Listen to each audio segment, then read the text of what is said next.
여러분, 비전이라는 말을 자주 들어보셨지요? 오늘날 교회 안팎에서 이 비전이라는 말은 참 매력적인 단어로 사용됩니다. 우리 교회의 비전, 내 인생의 비전, 우리 회사의 비전, 내 직장의 비전, 우리 가정의 비전, 자녀의 비전 등등. 근데 가만히 들여다보면 그 비전의 중심에는 자주 하나님이 아닌 나 자신이 놓여 있는 경우가 많습니다. 그래서 때로는 우리가 세운 목표와 야심을 비전이라는 거룩한 이름으로 포장할 때가 있습니다. 하지만 여러분, 성경이 말하는 진짜 진정한 비전은 위로부터 오는 비전이요, 곧 하나님께서 주시는 비전입니다. 그 비전은 단지 내 삶의 성공이나 교회의 성장이라는 작은 범위에 머물지 않습니다. 하나님은 이 세상과 만물을 향한 당신의 크나큰 엄청 크신 그 계획을 가지고 계시고, 그리고 우리를 그 복된 비전 속으로 초대하신다는 거죠. 비전에 여러분 초대받기 위해서 우리는 우선 하나님의 비전을 한번 알아봐야 되겠습니다. 첫 번째입니다. 하나님의 비전이 무엇인가? 에베소서 1장 9절에서 10절입니다. 새 번역 버전을 보시면요, 더 이해하기 쉽습니다. 새 번역 버전으로 볼까요? 그리스도 안에서 미리 세우신 하나님, 넘겨주세요. 네, 그리스도 안에서 미리 세우신 하나님이 기뻐하시는 뜻을 따라 하나님의 신비한 뜻을 우리에게 알려주셨습니다. 하나님의 계획은 때가 차면 하늘과 땅에 있는 모든 것을 그리스도 안에서 그분을 머리로 하여 통일시키시는 것입니다 라고 말씀합니다. 하나님께서는 그리스도 안에서 우리에게 신비한 뜻을 알려주셨는데, 여러분, 그 신비한 뜻이 무엇일까요? 바로 때가 차면 하늘과 땅, 모든 만물을 예수 그리스도 안에서 다 통일하신다는 겁니다.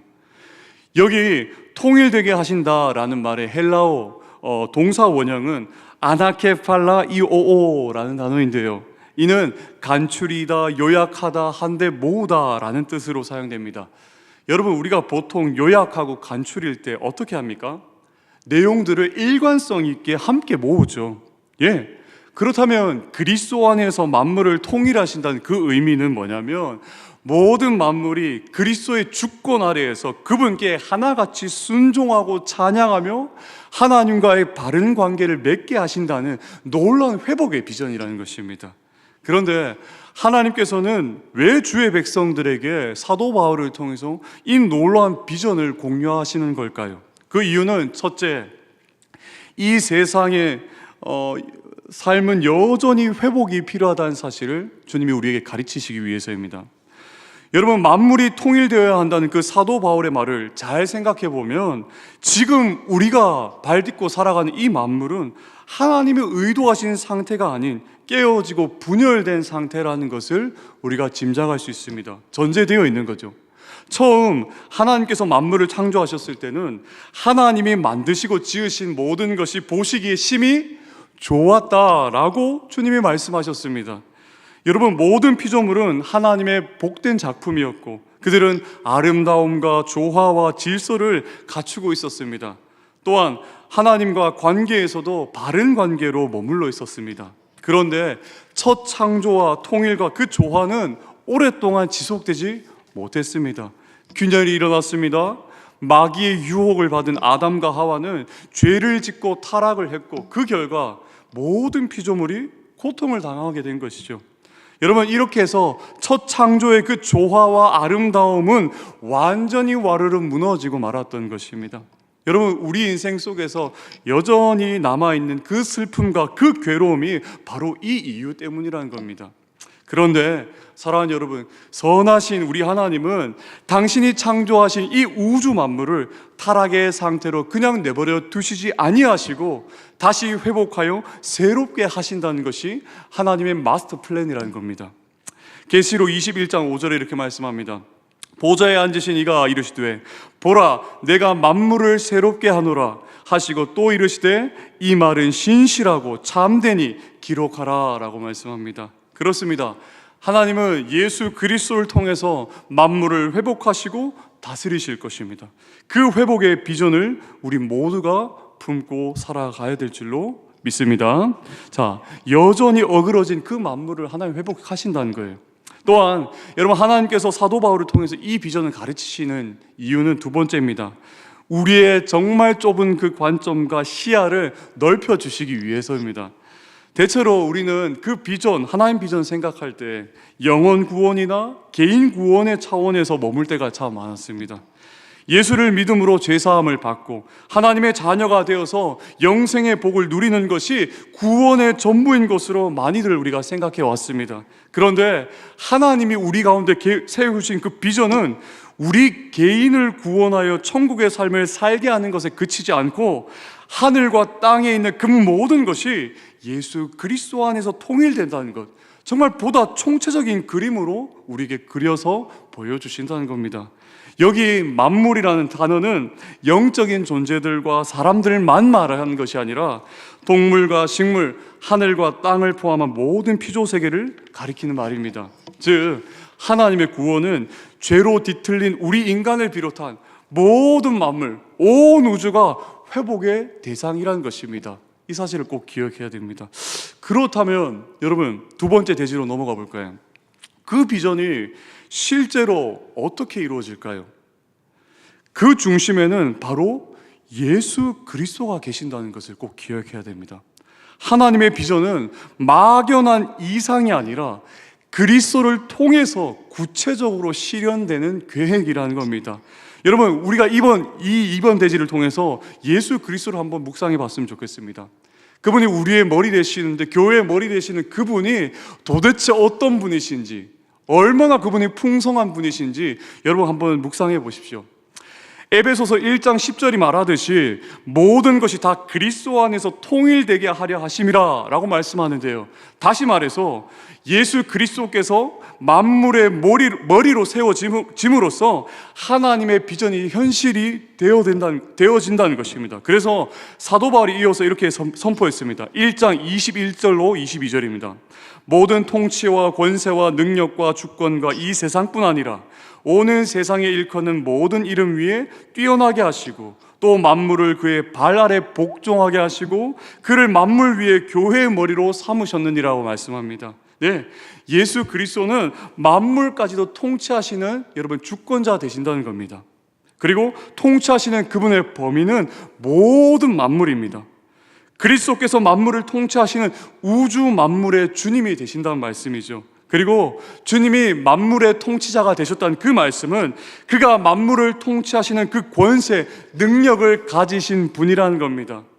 하나님은 이 세상만이 아니라 오는 세상에도 그리스도를 모든 이름 위에 뛰어나게 하셨습니다. 그래서 모든 역사 속에서 오직 주님만이 만물의 통치자가 되신다는 거죠. 고린도전서 15장 25절에 이렇게 말씀합니다.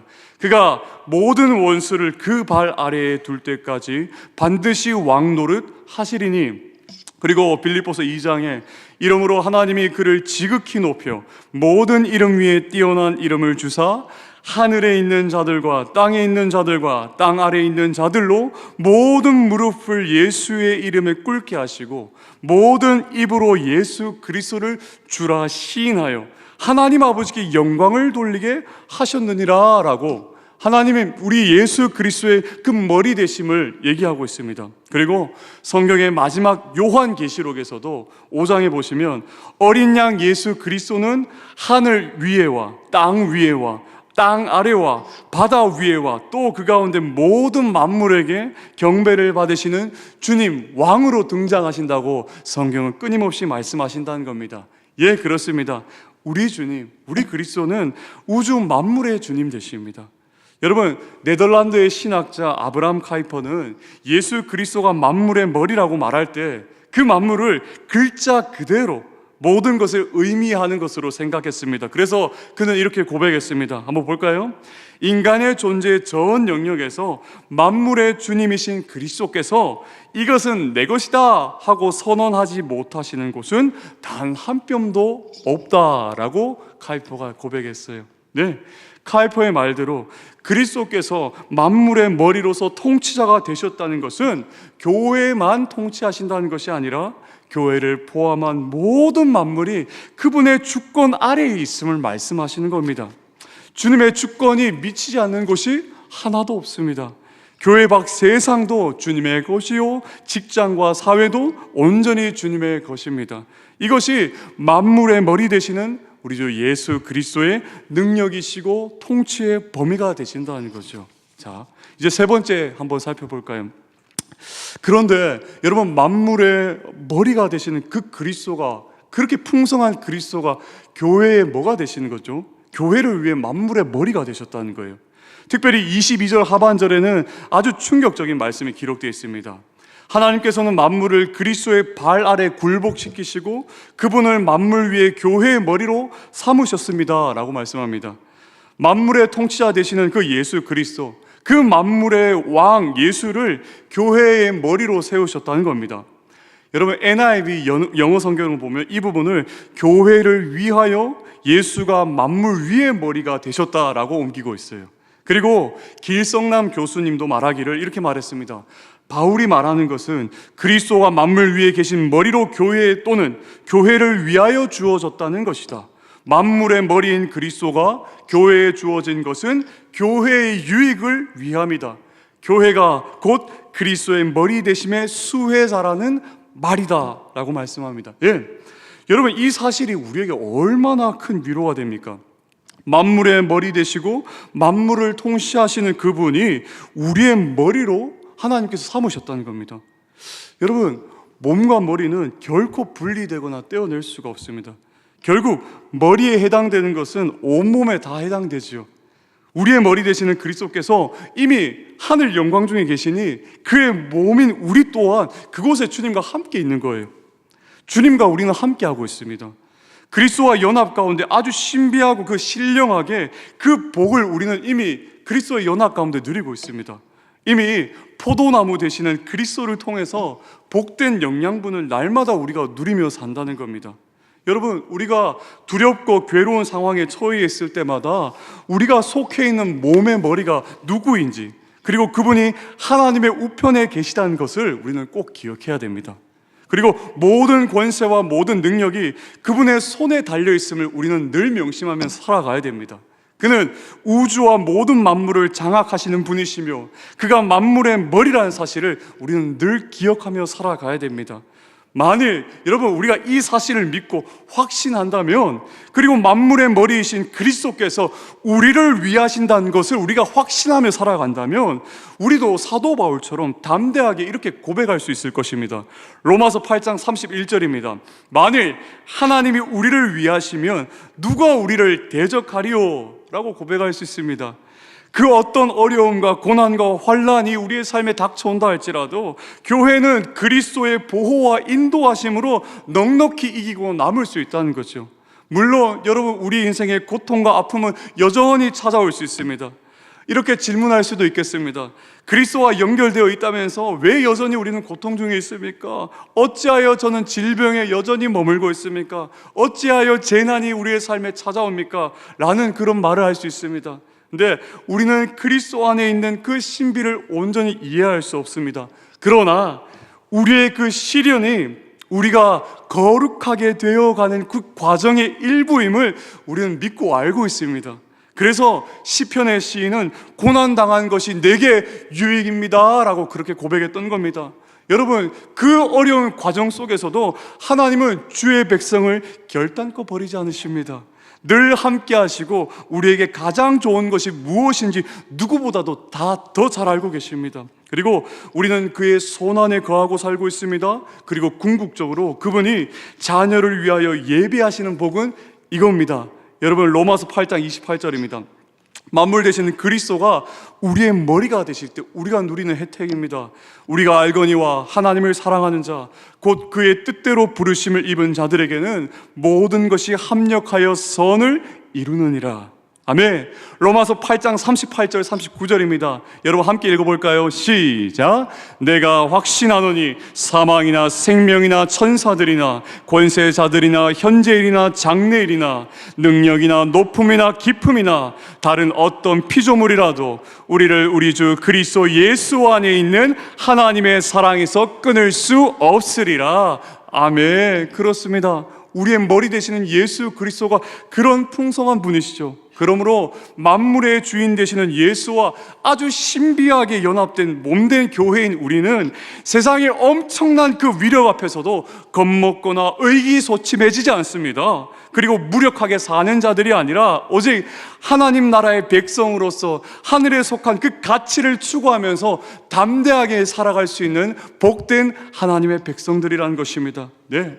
교회는 패배한 공동체가 아니라 만물의 주와 연합된 승리의 공동체라는 사실을 우리는 꼭 기억해야 됩니다. 자, 여러분 네 번째 한번 볼까요? 이제 23절입니다. 하나하나 여러분 전개하고 있는데요. 이 구절은요, 앞절에서 언급한 교회에 대해서 부연 설명해 주는 구절입니다. 한번 여러분 같이 한번 읽어볼까요? 시작. 교회는 그의 몸이니 만물 안에서 만물을 충만하게 하시는 이의 충만함이니라. 아멘. 여러분 사도 바울은 지금 교회를 그리스도의 몸이며 만물을 충만하게 하시는 자의 충만함이라고 말하고 있습니다. 이게 도대체 무슨 말일까요? 여러분 많은 신학자들도 이 구절 너무 어려워했던 것으로 제가 책을 보면서 봤습니다. 예. 여러분 교회가 머리 되시는 예수 그리스도의 몸 된다는 사실은 잘 알겠습니다. 예, 잘 알겠지만 만물을 충만하게 하시는 이 충만함도 교회라고 정의를 내리고 있습니다. 이 말은 도대체 무슨 의미일까요? 여러분 먼저 만물을 충만하게 하신다는 그 의미는 만물을 통일하신다는 것과 동일한 의미가 되겠습니다. 죄와 타락으로 상실한 이 만물을 주께서 회복시키셔서 만물을 완전하게 하는 것이 만물의 충만이라는 것입니다. 그렇다면 여러분 이 만물을 충만하게 하시는 자는 누구를 의미하는 거죠? 맞습니다, 목사님. 예수 그리스도죠. 오늘 우리가 계속해서 듣고 언급했던 바로 우리 주 예수 그리스도이십니다. 그분이 만물을 충만하게 하시는 유일한 분이십니다. 그런데 사랑하는 여러분, 그분으로 충만한 곳이 바로 교회라는 것입니다. 여러분 우리 얼마나 복된 인생입니까? 여러분 교회는 만물을 충만하게 하시는 예수 그리스도로 충만한 공동체입니다. 교회는 예수님이 샘처럼 펑펑 흘러나오는 곳, 예수님이 가득 차 계시면서 예수로 가득 덮고 계신 곳이 교회라는 공동체, 우리라는 공동체라는 겁니다. 주님으로 충만하시는 교회의 성도들은요, 그런 성도들은요, 이런 삶의 모습들을 나타냅니다. 그리스도의 주권에 순종하며 예수 그리스도를 경배하고 찬양하며 늘 기뻐합니다. 그리고 주께서 교회를 충만하게 그의 뜻대로 통치하시니 교회 공동체 안에는요, 신령한 복과 그리고 성령의 은사가 다양하게 수요받게 됩니다. 그래서 여러분 말씀 중에서 주시는 은혜 가운데 나에게 주신 은사와 달란트가 무엇인지 발견하면서요, 그것을 가지고 기쁨으로 주의 나라와 의를 구하며 섬기는 역동적인 공동체로 살아가게 된다는 거죠. 그리고 주께서 우리 공동체의 유일한 주인 되시니까 분열되어 갈등하고 싸우던 그런 사람들이 그리스도 안에서 한 몸을 이루고 진정한 평화와 연합을 경험하게 된다는 것입니다. 그리스도께서 우리의 머리 되시니 당신 주께 속한 주의 백성들, 우리 성도들이 그리스도와 함께 이미 하늘에 앉아서 그의 천상의 통치에 참여하면서 하늘의 그 신령한 복과 영광을 이미 여러분 이 자리 가운데 우리가 누리면서 사는 복된 공동체라는 것입니다. 사랑하는 여러분, 우리도 그런 복된 공동체 맞지요? 물론 여러분 여전히 우리에게 부족한 점이 많습니다. 여전히 세워가야 할 것, 고쳐야 할 것, 은혜로 바로잡아야 할 것들이 너무나도 많습니다. 왜냐하면요, 우리 교회라는 충만한 공동체는 아직 완전한 충만에 이르지 못했기 때문입니다. 그래서 우리는 그리스도 안에서 계속해서 충만하게 자라가야 하는 존재들인 거죠. 여러분 이 와중에도, 이런 현실 가운데도, 여러 고민 가운데도 우리가 낙심하지 말아야 될 것은 이미 우리 주 예수 그리스도께서 죽은 자 가운데서 하나님의 전능하신 능력으로 살아나셨고 하나님 보좌 우편에 앉아 계시며 이미 모든 통치와 권세와 능력과 주권, 온 세상 위에 뛰어나신 만물의 주가 되셨다는 것입니다. 그리고 그런 놀라우신 분이 우리의 머리가 되시고 우리는 그분의 몸이 되었습니다. 그리고 우리가 그분 안에서 살아갑니다. 이 연합은 그 누구도 끊을 수가 없는 거죠. 여러분, 신학자 F.F. 브루스는 이렇게 고백했습니다. 그의 몸인 교회를 초월해 계시는 그리스도가 또한 교회 안에 내재하여 교회가 최대한 완전한 충만에 이를 때까지 교회를 충만하게 하신다. 신성의 충만이 그리스도 안에 거하고, 그래서 그 충만으로 교회는 끊임없이 공급을 받는다. 아멘. 교회는 그리스도의 몸이자 신부이므로 그리스도께서는 당신의 그 신부를 친히 먹이시고 입히시며 끝까지 돌보십니다. 그뿐만이 아니라 교회를 깨끗하게 씻어서 거룩하게 하시고 흠이 없게 하시고 하나님 앞에 영광스러운 신부로 온전히 세우실 겁니다. 그런데 여러분, 여기까지가 끝이 아니에요. 하나님의 부르신 목적은 여기까지가 끝이 아니에요. 하나님 우리를 그냥 건지신 것도 아니고 그저 그냥 우리에게 거룩한 삶을 요구하시는 것이 아닙니다. 여러분, 하나님의 최종적인 우리의 부르심의 목적을 확인해야 됩니다. 여러분, 이렇게 예수님의 충만하심이 우리 가운데 넘쳐 흐르니까요, 아무리 가리려고 해도 예수가 보입니다. 아무리 막아도 예수의 냄새가 우리 가운데 흘러납니다. 다섯 번째 이야기 볼까요? 여러분, 충만한 영광을 드러내는 교회가 됩니다. 여러분, 우리는요, 여기에서 하나님이 예수를 통해서 교회를 충만하게 하신 그 일을 분명하게 보게 됩니다. 하나님께서 교회를 예수로 충만한 공동체로 세우신 이유는 다름 아닌, 정말 궁극적인 이유는 교회를 통해서 그리스도의 영광이 드러나고 그의 구원이 세상에 전해지기 위해서 우리를 부르셨다는 것입니다. 교회는 만물을 온전히 충만하게 하시는 그리스도의 선교의 도구이자 구원의 도구입니다. 여러분, 하나님께서 아브라함을 부르시면서 맺으신 그 언약을 한번 기억해 보십시오. 아브라함이 세상 모든 나라와 민족에게 복이 되라고 하지 않았습니까? 하나님은 아브라함의 자손뿐만 아니라 이 세상 모든 민족이 아브라함이라는 그 믿음의 사람을 통해서 복받기를 원하셨습니다. 지금도 하나님은 이 세상 모든 민족과 나라가 아브라함과 그의 자손을 통해 구원을 받기를 원하시는 거죠. 곧 하나님은 아브라함의 뒤를 따르는 그 신자로 구성된 교회인 우리를 통해 세상 모든 민족과 나라들이 예수님을 주로 고백하기를 바라신다는 의미입니다. 그렇습니다. 아브라함의 자손들인 성도들은 이 세상을 향해서 복덩어리가 되어야 됩니다. 기독교에서 말하는 이 복은 나를 향함이 아니라 누군가 다른 사람을 위한 복을 가리킵니다. 우리도 누군가에게 복이 되어야 합니다. 하나님이 아브라함과 그의 영적 후손들에게 약속하신 복은 언제나 타인지향적이었습니다. 여러분, 애굽에서 이스라엘이 학대받고 있을 때 하나님은 그들을 건지시면서 언약의 약속을 맺으셨죠. 그때 뭐라고 말씀하셨습니까? 출애굽기에 너희는 모든 민족 중에서 내 소유가 되겠고 너희가 내게 대하여 제사장 나라가 되며 거룩한 백성이 되리라 라고 복을 그들을 건지시면서 선언하셨습니다. 하나님은 구속받은 그 이스라엘 백성들에게 그들의 분명한 그 정체성을 확실하게 심어주셨습니다. 그냥 건져주신 것이 아니라 분명한 목적을 두고 이스라엘을 부르셨다는 거죠. 여러분, 여기 제사장 나라라는 표현에서는 하나님의 백성으로서 이스라엘, 그리고 새 이스라엘인 교회가 이 세상을 향해 어떤 일을 해야 하는지를 분명히 보여주는 대목입니다. 구약의 제사장들은요, 일반적으로 네 가지 중요한 직무를 감당했습니다. 첫 번째, 하나님의 말씀을 받는 일을 했습니다. 두 번째, 백성들을 위해 제사를 집행하는 일을 했습니다. 세 번째, 하나님의 말씀의 율법을 잘 풀어서 설명하고 가르치는 일을 했습니다. 네 번째, 지역 공동체의 보호자 역할을 했습니다. 이게 뭐냐면 당시 제의적으로 부정하고 불결하게 된 사람은 공동체로부터 격리되어야 했습니다. 이때 제사장은 어떻게 했습니까? 공동체를 보호하는 역할을 다 했다는 거죠. 결국 여러분, 이 네 가지 역할을 종합적으로 보면 제사장은 자신을 위해서 사는 사람이 아니라 누군가를 위해서 사는 사람이라는 것을 분명히 말씀하고 있는 거죠. 그는 하나님의 의로우심과 그 거룩하심을 보존하고 공동체를 살렸고, 그리고 타인들의 유익을 위해서 일하라고 부르심을 받은 자들이었다는 겁니다. 그러므로 사랑하는 여러분, 우리의 삶의 방향이 뚜렷해집니다. 그렇게 보면 예수로 충만한 공동체, 예수의 충만한 복을 날마다 구하며 살아가는 우리 공동체는 이 땅 가운데 어떻게 살면 되겠습니까? 세상 모든 민족에게 우리가 복이 되고 복을 전하는 공동체로 살아가야 된다는 것입니다. 그런데 여러분, 그 방법은 어떤 방법을 따라야 됩니까? 여러분, 우리가 누구에게 붙어 있죠?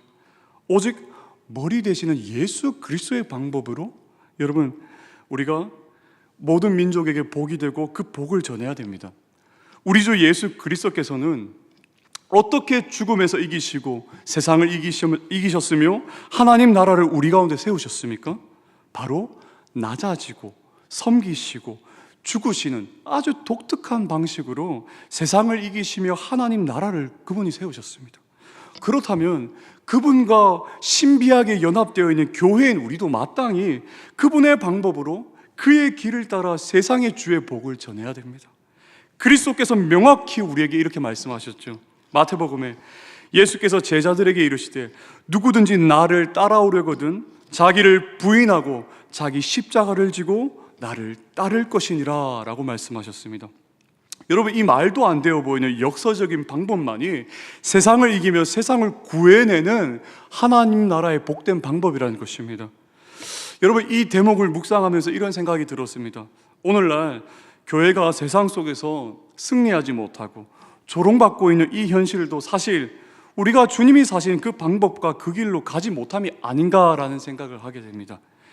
이 세상을 창조하시고 주관하시는 그 하나님은 당신의 그 역설적인 방법으로 세상에 대해 승리하시며 하나님 나라를 세우셨지만, 그런데 오늘날 주님의 교회인 우리는 정말 낮아지기는커녕 더 높아지려고 하고 섬기기는커녕 더 섬김을 받으려고 하고 죽기는커녕 죽은 척도 하지 않고 전혀 죽지 않고 도리어 세상이 살아가는 방식과 하나도 다르지 않는 방식으로 살아가고 있으니 어떻게 복음의 이야기가 우리 가운데 진정한 승리를 누릴 수 있을까라는 여러분 질문을 해보게 됩니다.